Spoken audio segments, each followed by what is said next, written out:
Je me rends compte qu'il y a souvent des dépassements de budget sur les chantiers. Je trouve assez souvent injuste que ce soit le maître d'ouvrage qui en prenne toutes les responsabilités. S'il y a un changement architectural suite à la demande du client, c'est normal qu'il paye le complément. Mais aujourd'hui, on se rend compte qu'il y a beaucoup d'entreprises qui vont demander des régies supplémentaires. En fait, des choses qu'ils n'ont pas réfléchi avant ou qu'ils n'ont pas voulu réfléchir avant. Je comprends, il faut vite donner un prix.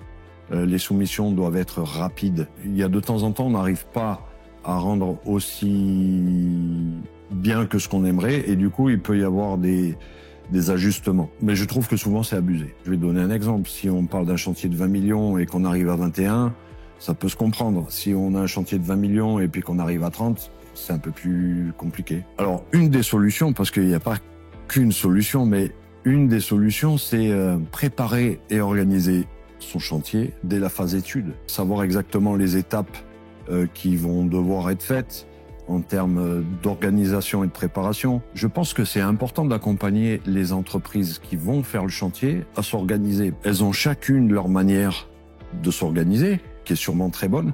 Par contre, dans le collectif, sur le projet, c'est pas obligatoirement la meilleure façon. Et nous, en fait, on accompagne le maître d'ouvrage, enfin notre client, à organiser tout ça pour que ça soit homogène pour tout le monde. On réfléchit pour le bien du projet. Pour le bien du projet, c'est bien de temps en temps de s'organiser d'une manière différente. Donc s'il y a des gens qui sont perdus avec l'organisation et la préparation de chantier, c'est ce qu'on fait chez Anerogroup.